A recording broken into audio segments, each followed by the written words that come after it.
You gotta stop moving because I feel like I'm on a boat and I'm about to throw up. I'm gonna mess around with Hoz this whole I time. know he always does. He always does, and I have Good. to He spend like an deserves hour. it. Oh my god! Please don't encourage him. All right.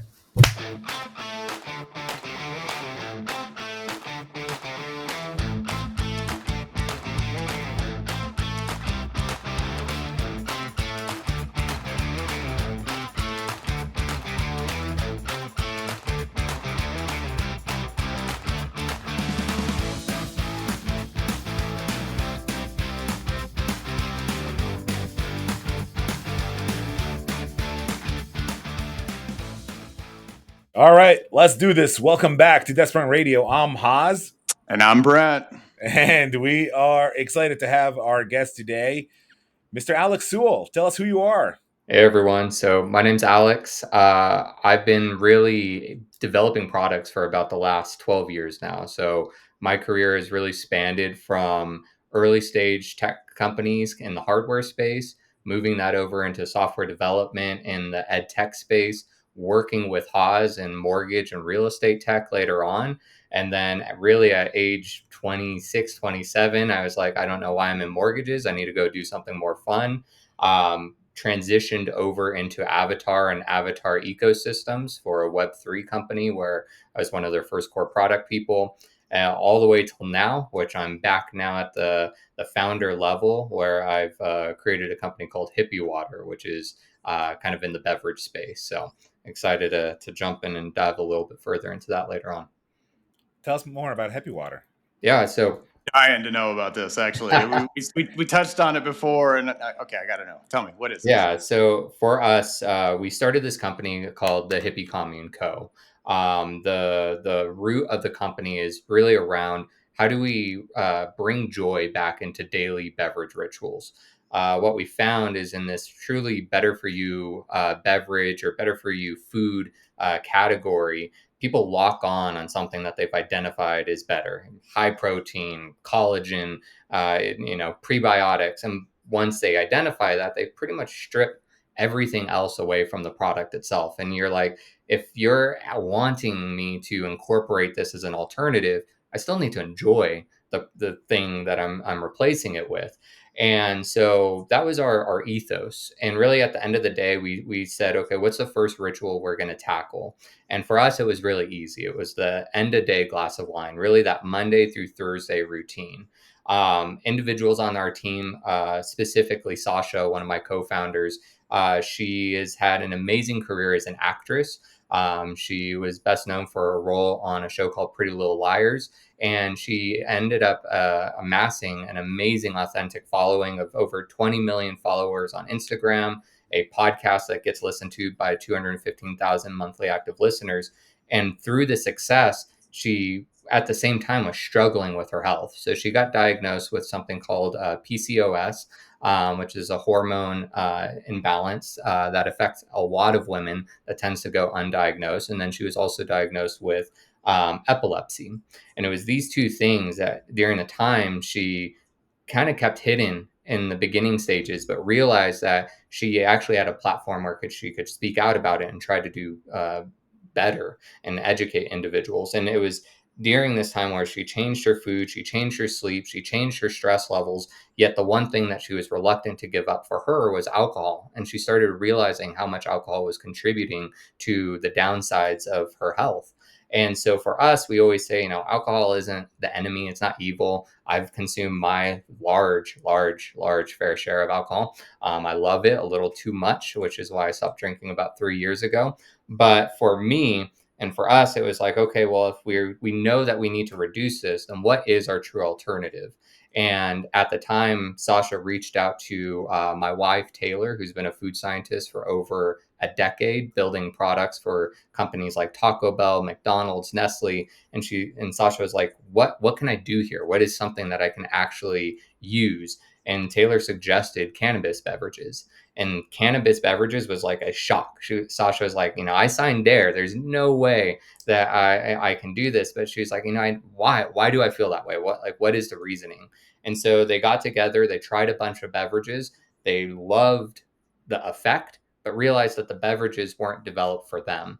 And so that was really the aha moment for us, is saying, if we can create something that is bold and layered in flavor, something more sophisticated than your blue raspberries or another lemon seltzer, and we could reduce the sugar. Most of these are like sodas. They have 30 to 40 grams of sugar still.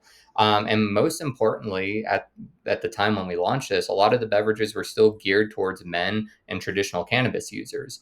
And so what we ended up creating was this product that was more geared towards women, 30 calories or less, 15% fruit juice sourced from Italy, 5 milligrams originally of organic hemp-derived THC, to really try to provide a beverage that fit into that Monday through Thursday ritual, something that when you are dealing with family, you're dealing with kids, you're dealing with work, you're dealing with aging parents, and you want that moment for yourself to be able to drop your shoulders a bit and turn down the noise, but still be present and know when you go to bed, you're going to get a good night's sleep, but hopefully wake up better than you did before, where that was always the struggle with alcohol.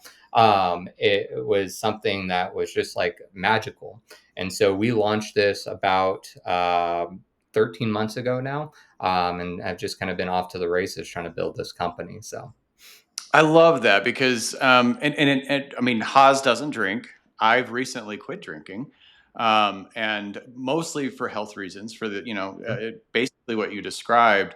I was monitoring my blood glucose. I've been doing a massive diet. I realized I'm turning 47 this year, and with the older age, it's harder to drink, and you end up, my blood sugar levels were all over the place. I felt like crap for days afterwards. Just it wasn't worth it anymore. And part of the episode that we're doing today is around burnout. And I think that a lot of us, and I was even in a meeting this week, and we all kind of went, I need a drink after that one. It was just a rough one. And we wanted to talk a little bit about burnout. And so your product, now, is it steered directly towards women, or like, I mean, yeah, so it's a try great some of question. this? Yeah, when we launched, we knew that the product existed, at least for men. Now, what is unique about our product is we're hemp derived. We're not marijuana derived. And so, just Perfect. for like a small lesson, what that means is we say it's the same THC that your grandfather used to smoke, but it is derived from a sister plant. So you have cannabis here, and you have hemp and marijuana. The only difference is how much THC they produce, but it changes everything from a regulatory and legislation standpoint. So, marijuana products, we have over 20 states that have recreational marijuana markets at the state level, and you have to walk into dispensaries, and there's a lot of regulations and red tape to purchase the product. Now, in 2018, there was something known as the 2018 Farm Bill, which allowed products to be made with hemp derived THC. And by doing that, it actually opened up the market really for beverages, but now also gummies and a handful of other formats, where we are now able to ship direct to your door in over 25 states or so. We even used the USPS as our primary shipper. And we're also able to now sell in retail. So we have our products in almost every Total Wine in about 10 states. We're in over 300 accounts across 20 states, and now you're going to the grocery aisle, you're going to your liquor stores, your bars, and your restaurants, and the products are integrated there. And to go back to your original question, is this male versus female? For us, while we have our niche, because we want to be able to serve that niche to the best of our ability, I can tell you, I've never seen a man try or drink and say that's not for me. So it definitely can easily fit for them as well. I want to bring it back. I'm gonna bring it back. I'm gonna change the subject for just give a Of little bit of course. history on. Yeah, not too much of back. a commercial. Yeah, for Hippie Water. we'll bring it back to Hippie Water. We'll I bring it love. back to Burnout, I'm ready to order some right now. I'm looking up Hippie Water. and we want to talk about how can people order. So make sure you stay tuned. So Alex will give us information on how to order, and we'll post a link and everything there. Alex, when you and I first met, I think you were in that transitional phase of your life. Would you say so? Definitely. I was at this moment where I was not on the right trajectory to like get the life that I wanted. I did high school wrong. I was not going to be able to be accepted into colleges. I barely got into community college, but I knew I wanted to have a successful life. And so for me at the time, the only way to achieve that was through entrepreneurship. Right. And so when I started it, it was just long hours, staying up till 3 in the morning, trying to build products at any way that I could to just try to see if there was something there. Transitioning into a software engineer just because another tool in the tool belt I saw it as. And when I met Hoz, I think what he saw in me, and I'll let him speak on it more because it will probably be more accurate, was an individual that had enough desire and passion for wanting to bring products to market, enough skill set from a product, a design, and an engineering side, but someone who was at that time just burnt out and not knowing how to really take the raw skill that I hopefully had acquired and actually turn that into something that could be used far more efficiently. And that's 100% true in the sense that I saw somebody that not only had the potential but the desire and drive, which is, to me, that was a pay it forward moment, because in my experience somebody saw something in me that says, I think you could be a scrum master, I think you would like Agile, I think you should try it. It wasn't forced on me. I was given the opportunity, and I truly did embrace it. And that's something that I saw in Alex when him and I first met.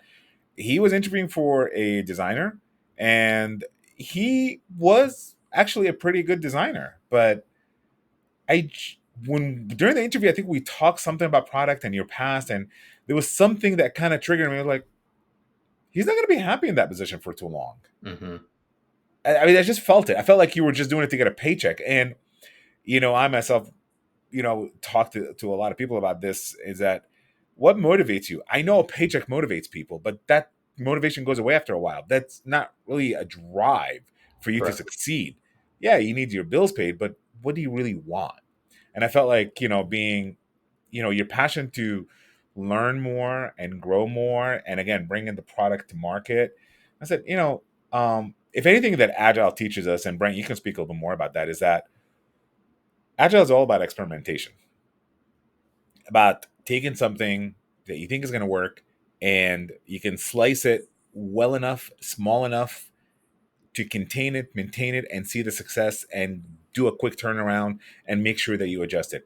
And honestly, I don't know how you felt at the time, Alex, but I said I really think you'd be better as a product owner. I don't think you were disappointed as much as you were kind of more curious. And Mm-hmm. maybe I'm saying the wrong thing, but please correct me. And that's what I said, hey, let's take a shot on this. And as I said to you before, just blew my expectations away. And then what happens once tell us your side of the story on that. Yeah, I mean, I think you're spot on. When the entrepreneurship and startups, I think, do get overly glamorized, right? It's the idea you get to be your own boss. There's no set hours. You have untapped like return. What the other way to phrase it is, instead of being paid to work, you're paying to work. I think is the easiest way to break down what entrepreneurship is. And when you frame it that way and you ask people, well, are you willing to just pay to do the same job that you're doing? Most people would say, absolutely not. And I was at this moment in my life where I hadn't made more than 20,000, 30,000 a year doing what I was doing, even if that, and most of the jobs that I was taking up, I loved it. Don't get me wrong. That was my passion. But at the time, I was getting close to getting married, and a paycheck would have been really handy at that moment. So when I interviewed for a designer, I think you hit the nail on the head. It was my availability to say, I can do this. I can do it well. I don't know if it's my love, but this is what you're hiring for. So let me go. I would also say at the time, I knew entrepreneurs, I knew product building. I didn't know that there was a specific position within a company called a product owner or called a product manager.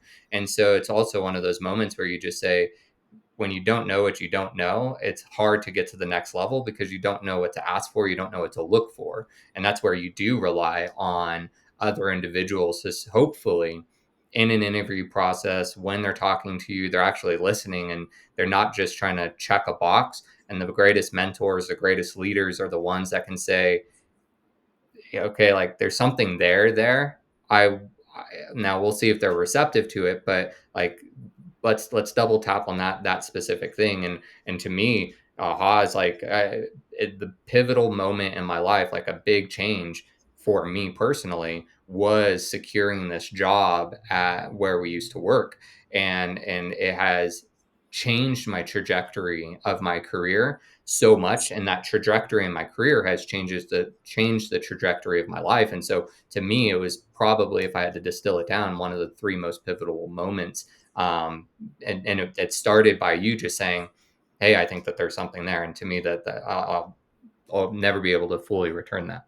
Okay, well, I I don't mean, have any napkins right now because you're bringing me I, to hey, Brent, I'm tell hearing it. Go ahead, I'm Brent. hearing lots of mistakes here. One is having bills. I mean, huge mistake. The second is getting married.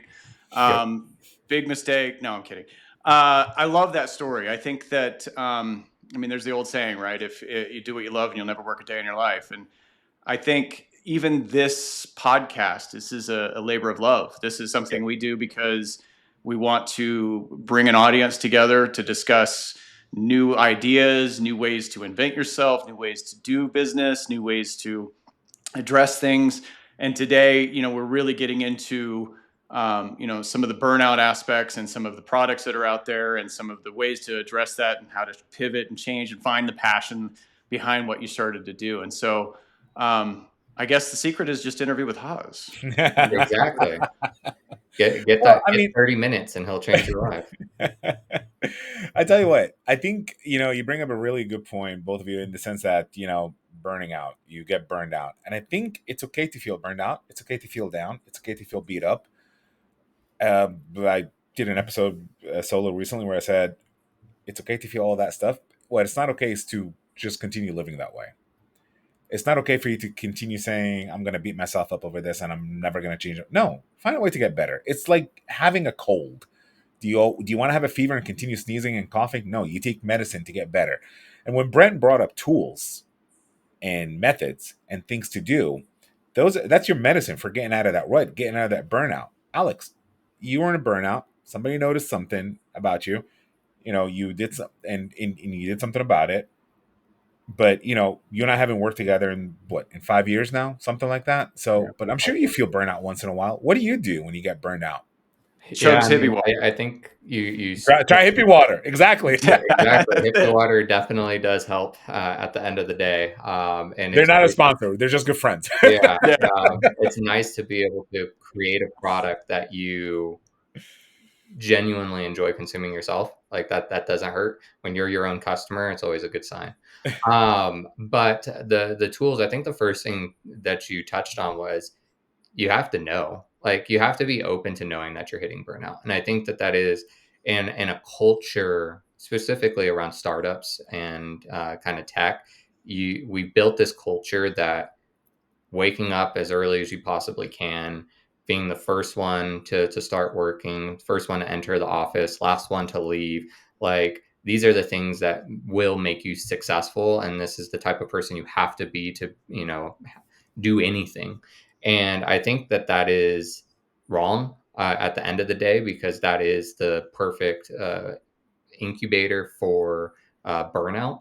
And so I think the first thing that has to be done before you even are able to understand what tools you have at your disposal is saying, are you in a position that you're able to be honest with yourself on what works best for you, what works best for your team? And also then when you do then identify that you're hitting burnout, then what do you do? And for me, when I am starting to see those moments, because, no matter what, even if you're trying to create your own culture, your culture will still, you'll hit a capacity of burnout. For me, I do the following is I'm a big podcast person. If I do get the opportunity to throw on my headphones, even if it's doing the dishes or watering the yard, like I can zone out completely on those tasks if I have a good podcast in.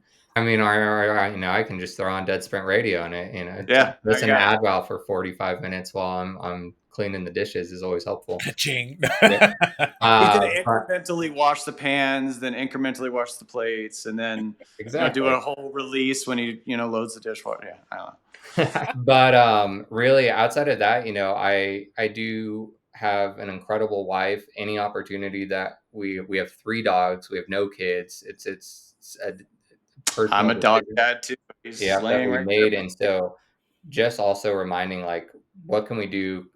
Can we go out on a walk with them? Can we go to the park? Can we do something? You just need those moments of disconnecting. And at the end of the day, you know, I'm 33 now. I just turned 33 yesterday, and Happy birthday. uh, I still carve out one day a night for a video game night. Like, that I do is too. my biggest. You I can, do the same thing. yeah, I go crazy on that. That relieves a lot of stress. I it love that does. you pointed that out. So much. You can get out your aggression. You can cuss like a sailor. Yeah, I'm terrible at it, no matter how long I've been playing. But I have one friend. We've played the same game since we were in high school, and we play the same game now. And so if we can throw on for about 4 or 5 hours of Halo and Rocket League in a given night, and that's really the only time that I touch video games. But it is that night that it really resets everything for me, which is great. Well, this might date myself, but I grew up watching the GI Joe cartoons. Hmm. I'm 47 this year, and there used to be this thing that they would say, and it was knowing is half the battle. And you'd go out there and whatever, and just knowing was half the battle. So recently, I've been very dedicated into knowing my own biometrics a lot. One of them, you know, like the Aura Ring, having something that is reading an information on me. I even have a glucose monitor on. And what that tells me is there's actually stress readings. It tells me that my body is getting stressed. And so if I know that I'm getting stressed, even in addition to my regular routines, which I do the walk in the morning, a walk in the evening, a regular exercise, video games at night, hanging out with the buddies, just digress, clear your head, do all that other stuff. But also knowing that I'll get a notification that says, hey, your stress is spiking. And I already know, but it's showing me like, hey, take a second, you know, go for a walk, drink a glass of water, do something like that. And if you know that you've been triggered for a second, you can self-regulate yourself very quickly and avoid burnout, which I think that once that you do get burned out officially, it's hard to get back. It's hard to get passionate about it again. It's hard to say, okay, I'm gonna, you know what I mean? Like the bigger thing for me is avoiding getting to that point and still loving what I'm doing and understanding it and passionate. But we're gonna get the hell kicked out of us every day. But knowing how to manage that and having the tools and understanding how I behave and how I'm gonna have to, you know, react to certain things and take a second and doing all these things will keep me from getting to the point where, and I can remember jobs that I had where I would go to the parking lot. When I first started my career, I can remember bawling in my own parking lot at that office and just saying, "This is the worst job I've ever had. I hate it, but I have to have this check. Rent's due next month. I hate this place." And then clearing the tears and walking back in there.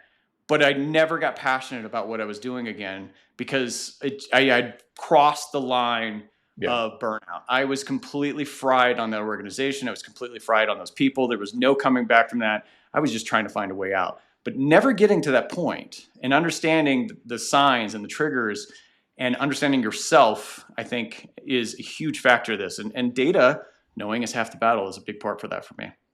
So, talking about burnout, talking about places you work at and the burnout that you get from the places where you work at, regardless whether it be government, mortgage, startup, your own business. Um, I have this theory where it's if you're burned out at a place where you love the people that you work with, you're more than likely to find a solution for that burnout versus being burned out from the people that you work with. What do you guys think about that? Yeah, I Yeah. think what you're touching on is this concept of, like, maybe not the right words, but like good burnout versus bad burnout, like, or burnout from success. Like, your company or what you're doing could be firing on all cylinders. You could be succeeding. You could be hitting your desired benchmarks or surpassing them. That doesn't mean that you can't still get burnout in that Yeah, you've been environment. doing 15-hour days for 30 Correct. days, even though you've hit every deployment, but you haven't seen your kids in, well, if you Yeah. have kids, I don't have kids, but if you haven't seen your kids, you haven't seen your wife, you haven't seen You haven't seen your friends outdoors. playing Halo or Oh, I Hmm. can remember months where I was like, I don't think I've been outside. yeah. In Yeah, a, Yeah. I and need to go and outside.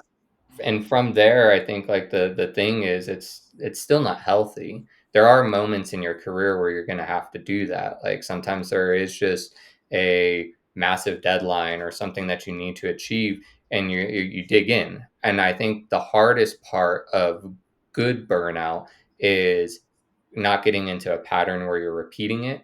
It's something that I'm trying to be cognizant on with our team. We're a small, lean team. It's the founders, and then it's 3 full-time employees, and then our sales team.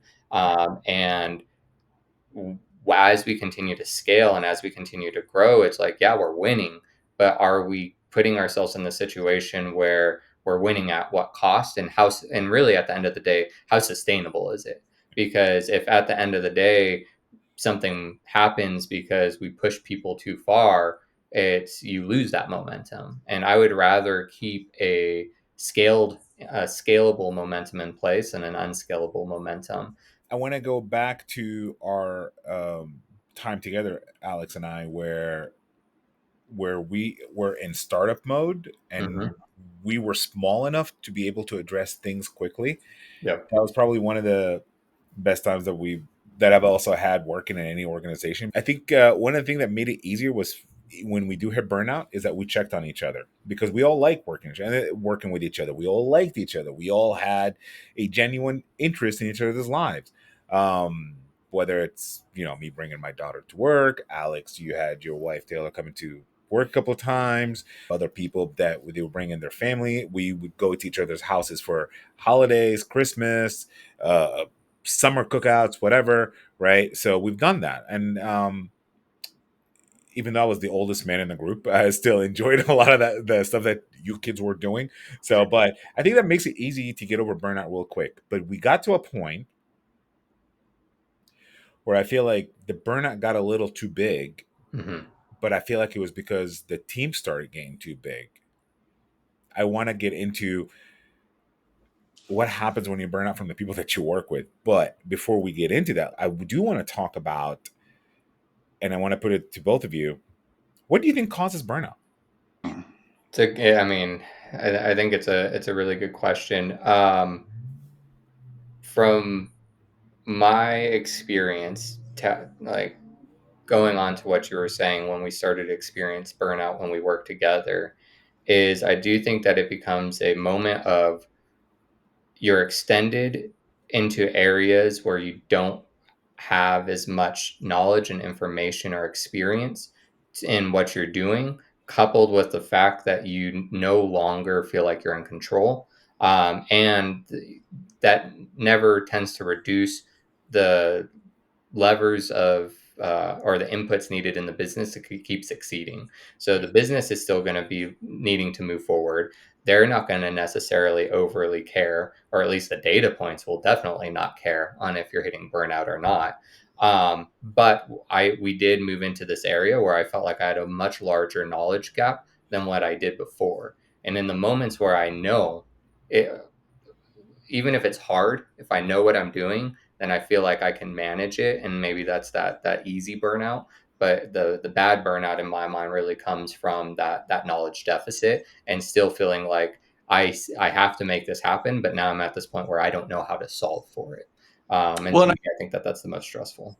I think it can get away from you too. The more that your team is burned out, it really is a recipe for a highly dysfunctional team. Yep. You start to uh, you start to see behaviors in your team that normally you wouldn't, where they're kind of snippy, or they're missing meetings, or they're distrusting each other. Baseline of highly dysfunctional team. I don't know if you guys read that book. Plug the book. Um, but I think that burnout is a first symptom to where you're going to start finding yourself into the slippery slope of a very dysfunctional team. Thoughts? I half agree. I think there's a dysfunction that is presented, and I think Alex hit on it where he said that lack of knowledge, Yeah. lack of control leads to dysfunction, which Brent, you and I talked about this before about egos. I think having people's egos shaken is sometimes what causes conflict, which we're going to cover in another episode. But It is my experience that burnout is caused by exactly what Alex said, and that is he said yeah, that lack of knowledge, lack of control, and I feel like sometimes when you say something is wrong, a lot of people's egos are thinking that you're pointing the finger at them and saying like you did something wrong, like you're a Mhm. bad person. Which reminds me of a scenario years and years ago where I was working with somebody who's much older than me, and I was their supervisor. And I was working with them for 4 years, and I think 2 years into it, we're constantly conflicting with each other. And then there was a turning moment in our relationship where I said something to him because, again, as a supervisor, I have to tell him about something that he might have done wrong or needs correcting. And it's one of those moments where I learned that hey, not you don't need to beat people over the head with a hammer with that information. You have to be a little bit gentler on your delivery of things. You can't tell people they did something wrong while you're still maintain. Um, You're well, touching something that I'm dealing with right now, and I got to be I mean, you clear can about. tell people they did something wrong while you still maintain civility. You don't have to tell them, hey, or make them feel like they're wrong. Oh, So yeah. I one mean, of the things I said to him was, the way you approach them can burn them out.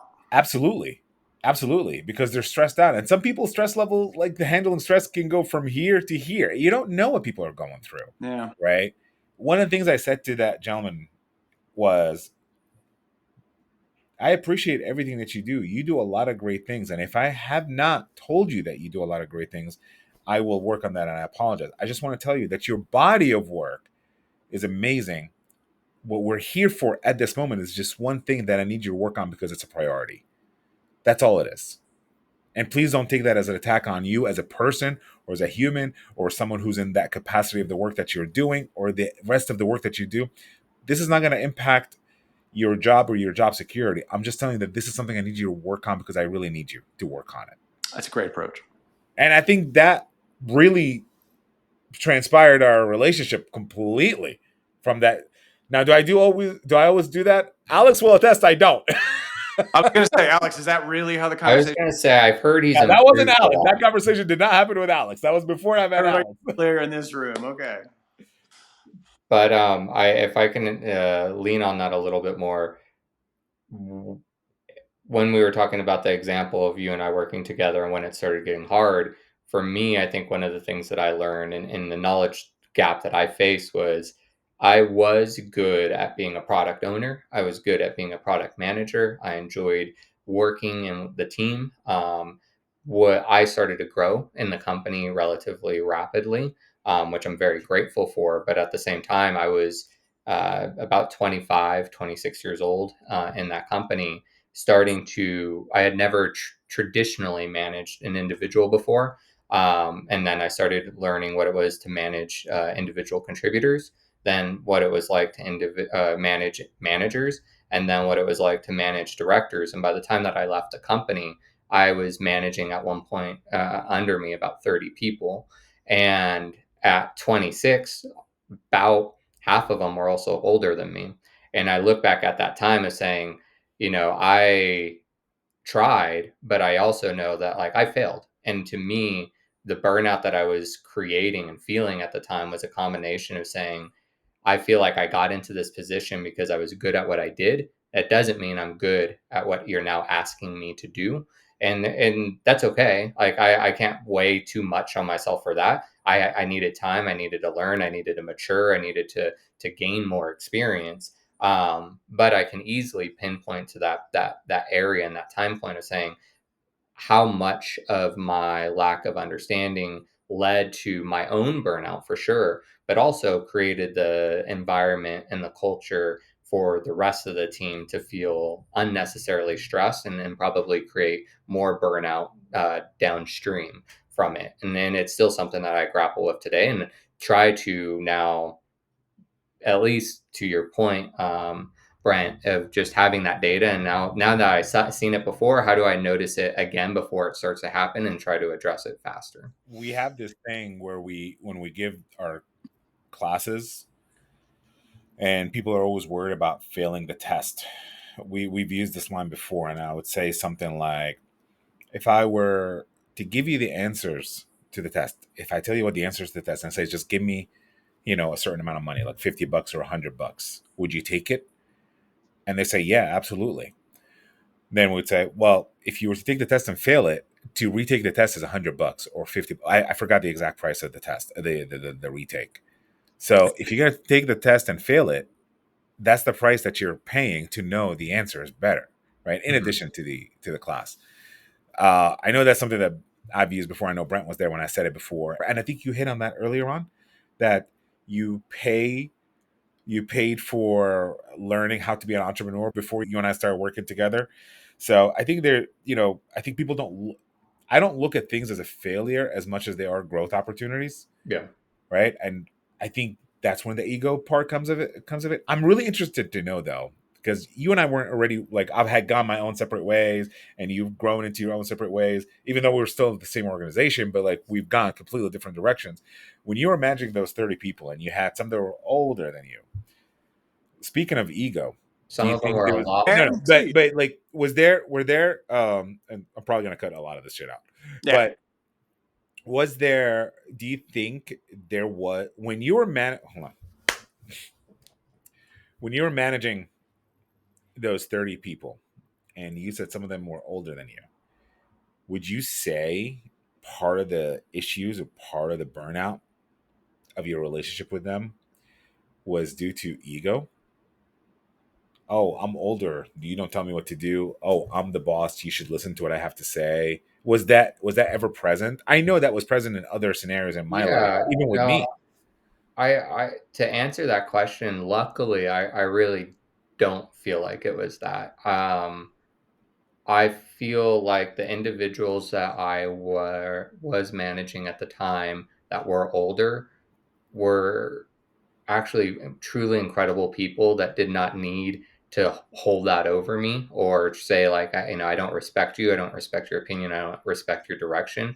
I hope that I met that through my execution and through working with them, like I was able to bridge that gap or at least not have it be as prevalent. um so luckily I can say, at least in my personal experience, I don't think that it was. So I mean, and I'm glad you asked that because baby Scrum Master, I was a project manager actually. I had the similar circumstance. I was in my 20s, and people that are watching this are probably, some of them actually, may have been there. But I can remember the same scenario, right? I was mid 20s and moved into a project manager role really quickly. I had very senior engineers and DBAs under my purview. Was trying to put together schedules of very technical, and it was very waterfall at the time. We'd have 1,000-line Microsoft project schedules with predecessors and successors, and I'd spend weeks on this thing. I remember I had a different experience. Frankly, and I'm sorry for anybody that's watching this that you might be able to call yourself out. I had some, and they were total, and to the point where I ended up having to learn my own voice, right? Because you get booed out of enough offices where you're an idiot, you don't even understand this technology or what an API is. Or what, I literally remember having that discussion. I learned what an API was, getting booed out of a room of an engineer's office. And I would just went, I'm going to go look up what API is. Have you ever wondered how different apps and services communicate with each other? Every day, we use countless services that seamlessly work together. When you check the weather on your phone, share photos on social media, or track a delivery online, there's something special happening behind the scenes that makes it all possible. To understand how this works, let's think about something familiar: a restaurant. In a restaurant, you have three main parts: the customers, the waiter, and the kitchen.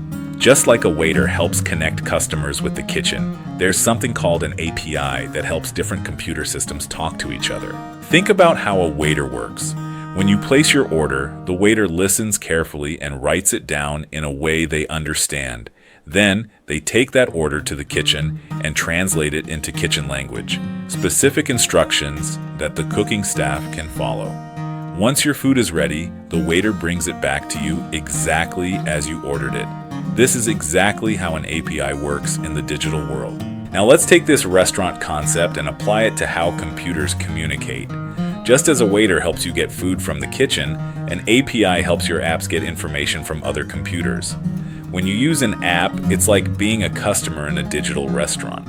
The API acts as your waiter, taking your request and making sure you get exactly what you need from the computer systems working behind the scenes. Let's look at a real example. Your weather app. When you want to check the weather, your app doesn't actually store all that weather data itself. Instead, it acts like a customer placing an order. The weather app asks the Weather Services API, our digital waiter, for information. The API then fetches the latest forecast from the Weather Services database, our kitchen, and brings that information back to your app, which displays it on your screen. So remember, APIs are just like helpful waiters in the digital world. They take your requests, translate them so other systems can understand, and bring back exactly what you need. Without APIs, our apps wouldn't be able to work together, just like a restaurant wouldn't function well without waiters. They're the unsung heroes that make our digital world run smoothly and efficiently. The point is that I think that it created a little bit of insecurity. I had to really buckle down and study, and then I had to learn to develop my voice and be able to assert myself from that perspective. There was another direction I could have gone, which would have been complete burnout and walk out and quit, and my career would have been forever changed. But I chose the latter, and I can completely relate to your circumstance of being this young guy. I can even remember trying to grow a beard because I was like, they all got old gray beards and they got like doctorates and maybe it was.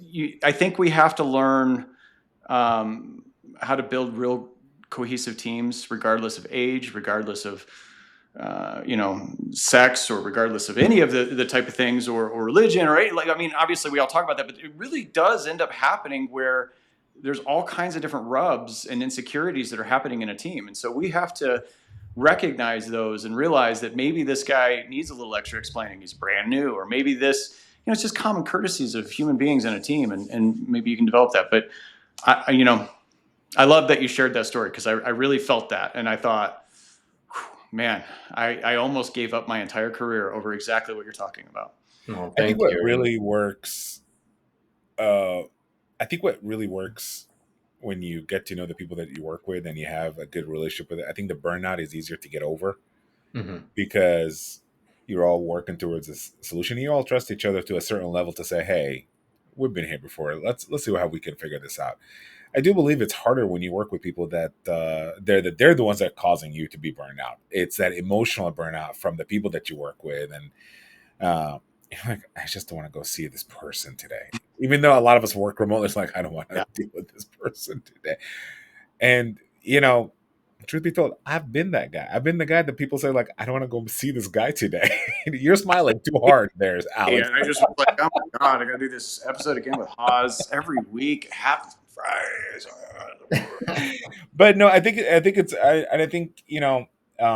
for me, I'm passionate, obviously, about a lot of things that I do, especially when it comes to doing what I do as far as Agile and as far as implementing, as far as teaching people about it. And especially in the last 7 years, the last 10 years, I've really discovered that it really could work, and if it's done correctly. And I think working with Alex and our group that we were with, that was a sign that it works well. It works so well. And Alex, you can speak more about this, that it was time for me to grow and go somewhere else in the organization. But then all of a sudden, the org said, hey, you guys are doing so well. Have this extra 100 people on your team.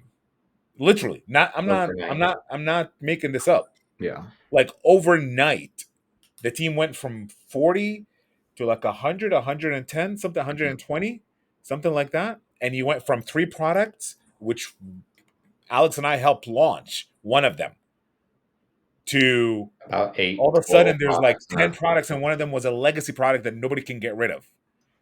Alex, I'm going to give you the floor to speak about that. No, I think you touched on 2 things that I want to address.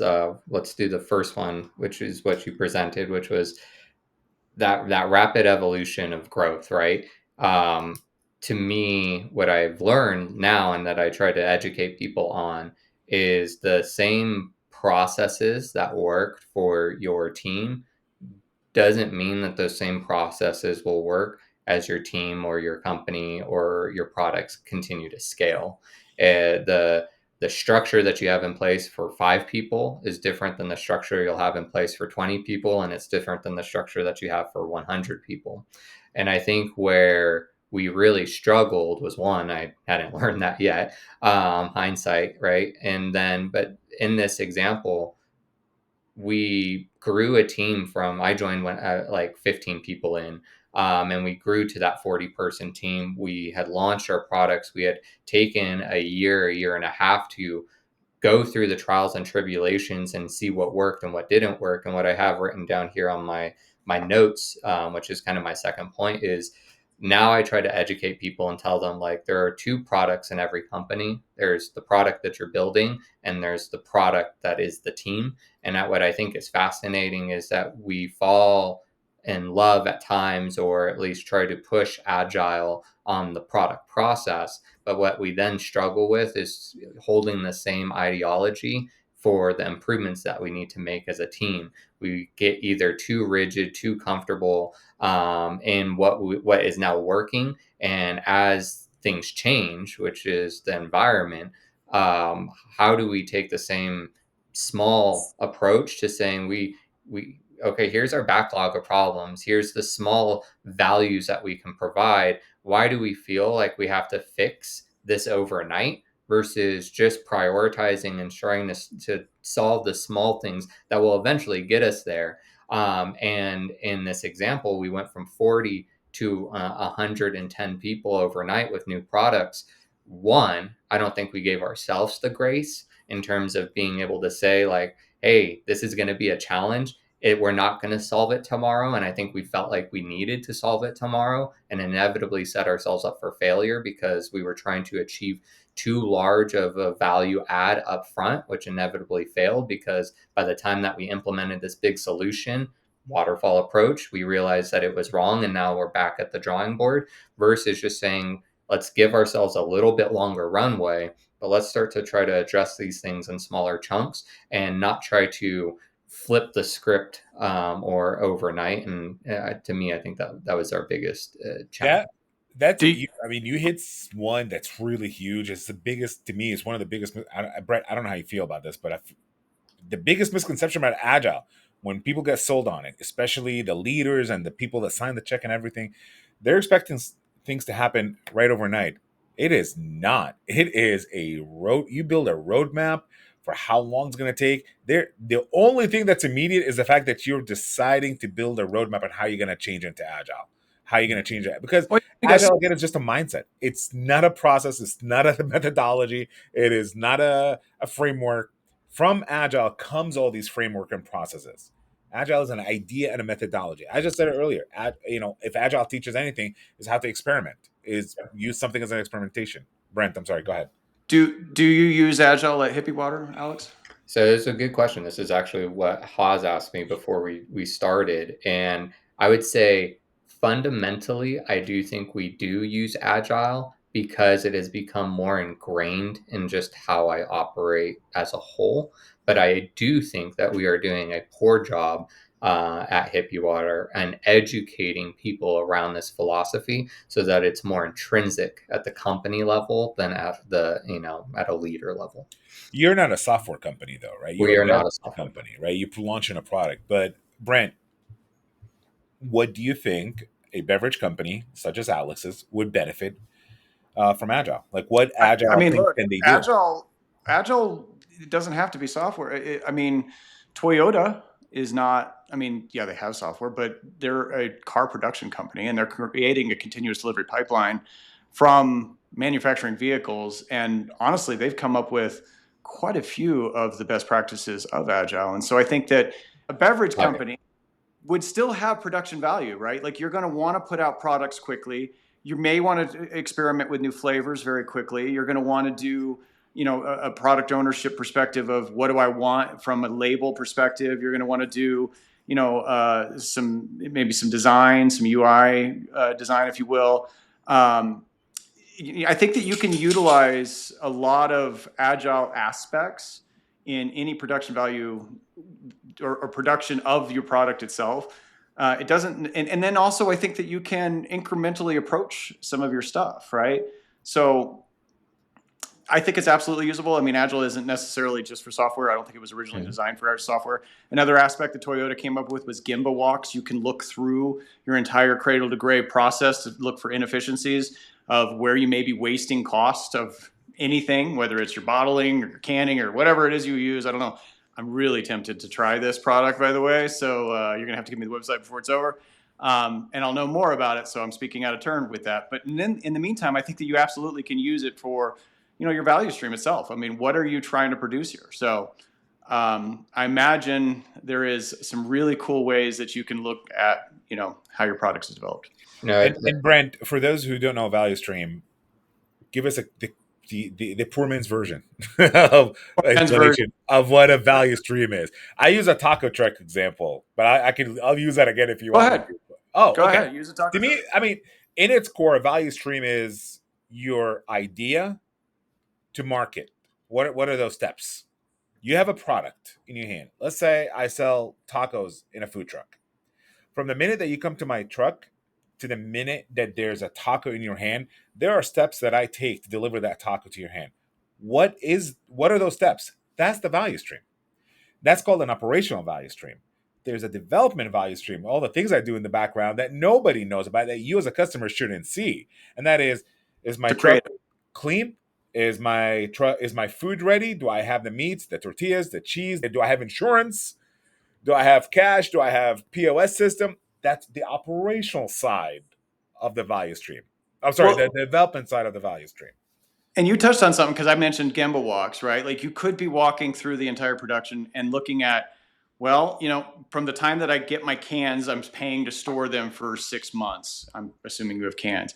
And I'm realizing there's a cost effective, there's a cycle time that's to this. And so walking through that entire value stream from cradle to grave and understanding where your costs and where your cycle times are, that would be a gemba walk example. In the Toyota example, they would walk the production line and they would see where things were inefficient or not lean, if you will. And then they would take that back and try to redevelop and find more efficiencies to it. And eventually they came up with, obviously what we have today, which is, I think Toyota can pump out a car every 30 seconds or something like that. But that's from just consistently doing constant gemba walks throughout the production. And you being a product guy, Alex, this is not a sales pitch, by the way. You being a product guy, given that you're a product guy, you would appreciate personas, customer journey mapping. Yep. Yeah. Who's your target audience? One of the things I wanted to touch on in terms of where people can kind of see this, what we're talking about, come to life is I would highly encourage everyone to watch the movie The Founder with Michael Keaton, which is kind of the story of McDonald's and Roy Kroc. And what he does is the first time that he actually purchases the burger stand, he and I forget the other actress in the movie lay out what the McDonald's would look like. And they just start moving tape around, I believe, to try to understand if this person orders a hamburger and I need to get the fries, what's the least amount of steps that I need to be doing to start churning out. And the same way that we went from the conveyor belt mentality in automobiles to the same kind of fundamental principles in fast food, I think is a prime example of how no matter what your industry or what you're doing, there's ways to take the same core beliefs and mindset to look for improvements. So whether that be operational efficiencies, marketing funnel, sale funnel efficiencies, the way that I'm thinking about it at what we'll be doing at Hippie Water is, yes, we have our whole purchase funnel on the D2C side. That is product at the end of the day. It's marketing, but it's product marketing.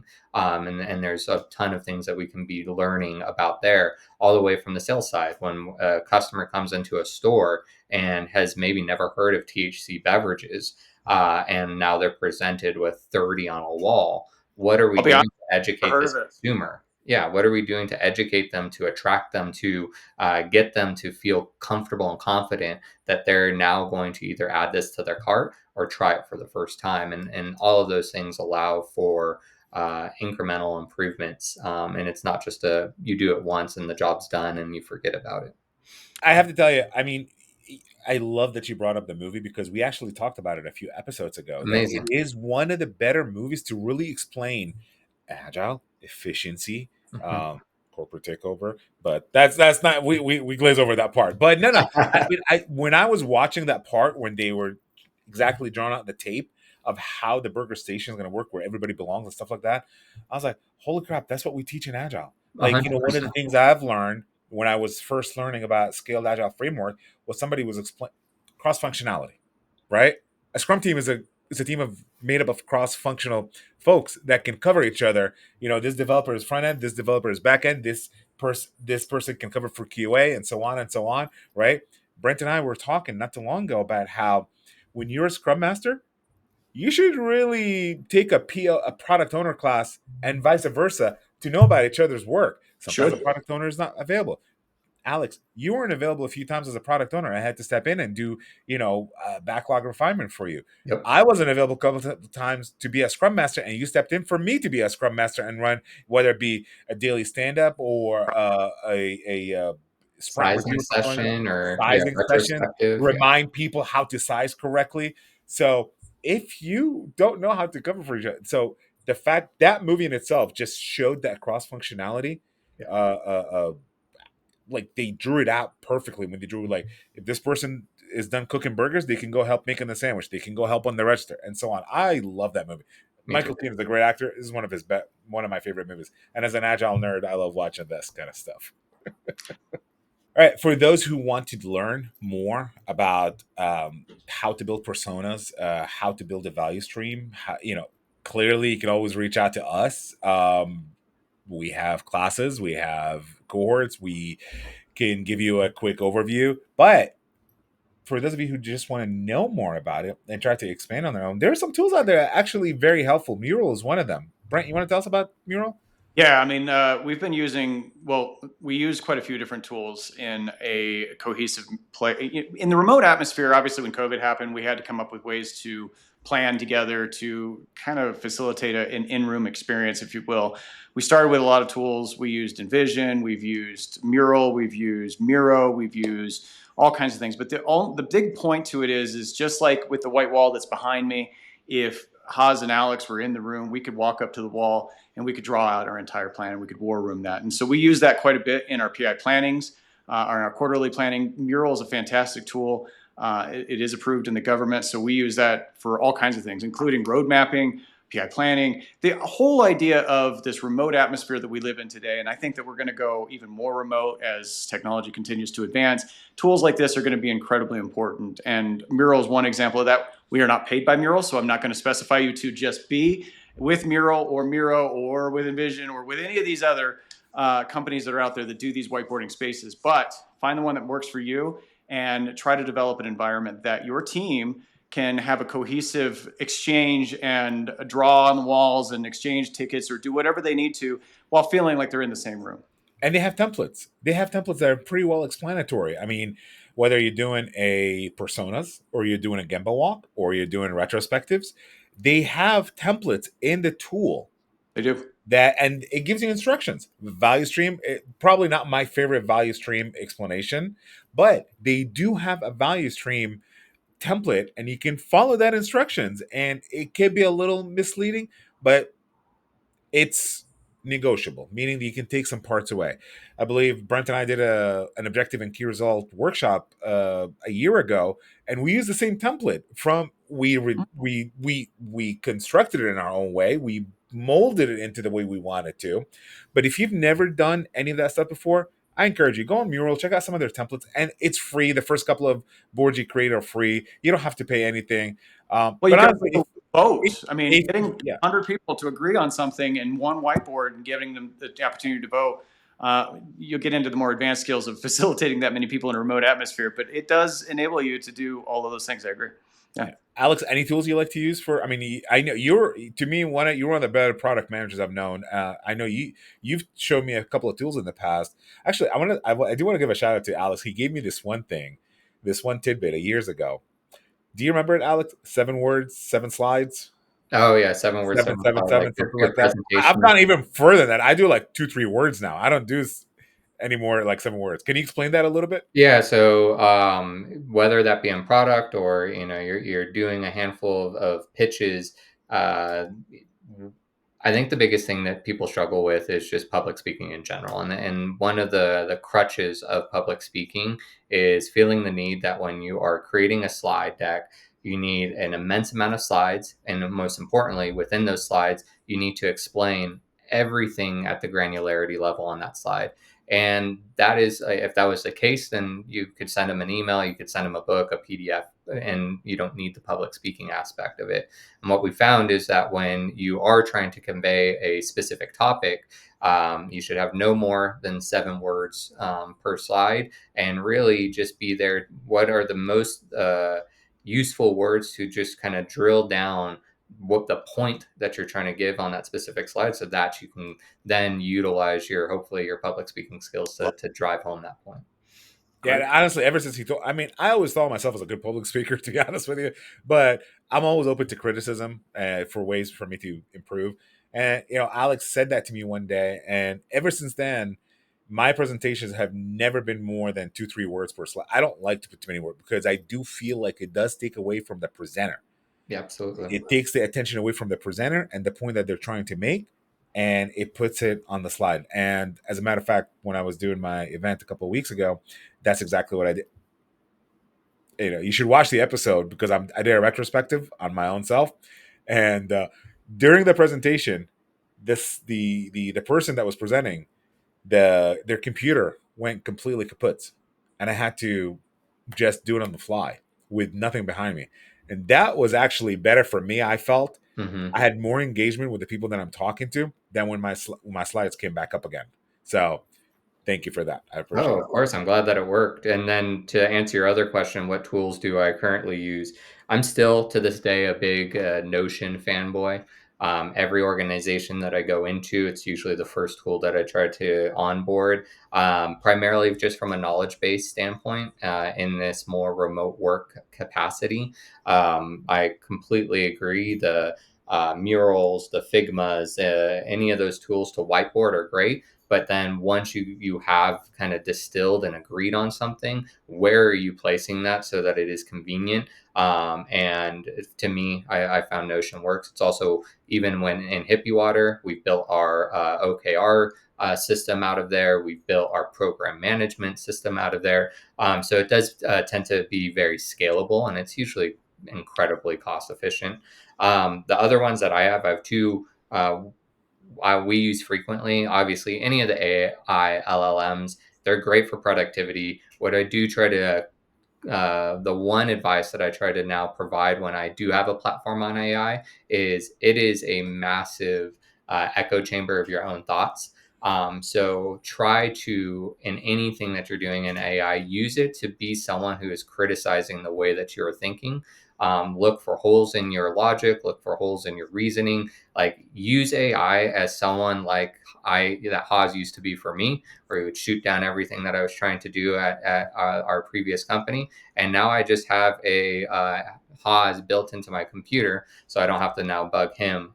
So to me, like, that is the most efficient way in my mind to utilize AI from a day-to-day perspective. And then one shout out on a tool that I've just been blown away by, because I do think it will provide a lot of value to people who are out there. It's called RayLoom. I think maybe RayLoom.ai. It is a new tool where you can take 2 sentences of anything that you're trying to build from a website perspective. You are a lawn care person who needs a website. You're a restaurant that needs a website. You are needing to build a website for Dead Sprint Radio. You just explain what it is that you're trying to do. And within about 30 seconds in real time, it builds out a full sitemap for everything that you need. Then in a separate tab, it builds out a full wireframe of every single web page and the sections of it. And then on the next one, it actually starts to build out a full functioning version of what that could use. And so for rapid iteration, rapid conversation, to understand what you're liking and not liking, to me, it has been incredible. And it's one of the best AI tools that I've seen out there. So highly encourage people to take a look. We got to check that out. GoDaddy Arrow is not going to like that very much, but we're going to definitely check that out. All right, Alex, tell us how we get in touch with you. No, thank you guys. So the easiest way is probably going to hippiewater.com. It's HIPPIE. If I have to spell water, that's a different story. So hippiewater.com. Outside of that, my biggest area is LinkedIn in terms of connections. So Alex Sewell, that's SEWELL. And feel free to connect. I love building out the network. And if there's anything that we can work on, collaborate together, do not hesitate. And we'll put the link in down here, and to LinkedIn and to Hippie Water, and we'll also put them in the description. Also, what I'd like to do is I want to put a link to Sasha's podcast. I've actually checked it out as part of my research when you and I talked just to kind of get an idea. It's an inspiring podcast. I didn't listen to the whole thing. I just listened to a few things, and I think it's a good podcast to listen to. And I nothing but best success to her. And personally speaking, Alex, this means a lot to me that you came on the show. I appreciate you as always. We talk outside of here once in a while. We text each other. And again, my home is always welcome to you and Taylor if you guys decide to stop by Vegas and say hi. But thank you so much for being on the show. Thank you so much for making this episode what it is today. Hey guys, we appreciate everybody out there that's been watching us. Give us a like, subscribe. We love to hear from you. Reach out to us. Definitely comment on us. We will absolutely respond to you. We love having these conversations. If you're interested in coming and being on our show, let's get after it. So just reach out and we will, we'd love to have you. Hoz? All right. Thank you so much for tuning in. And like Brent said, if you want to reach out to us, put a comment down there. Brent, what's your email again? I ain't saying that on here. Okay. Because last time I thought it was Hoz@that'sprint.radio.com. All right. Thank you so much for listening. Thank you so much for joining. Please let us know what you want us to talk about in the future. I'm Hoz, and this has been Dead Sprint Radio.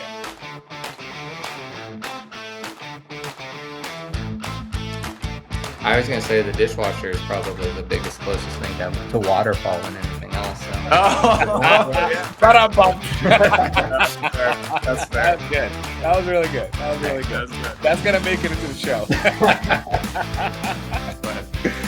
Wait, he wasn't saying I have an ego, just to point that out. The way he described that made it sound like he had to talk to me about my ego.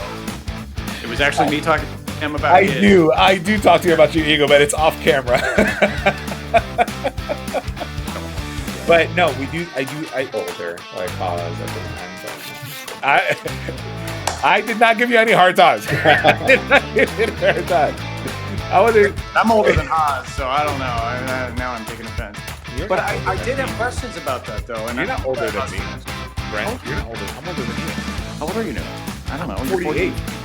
Oh, okay. I'm a year younger. I thought it was old. Shit, so. Okay. Old man. I said one of. Don't get jealous.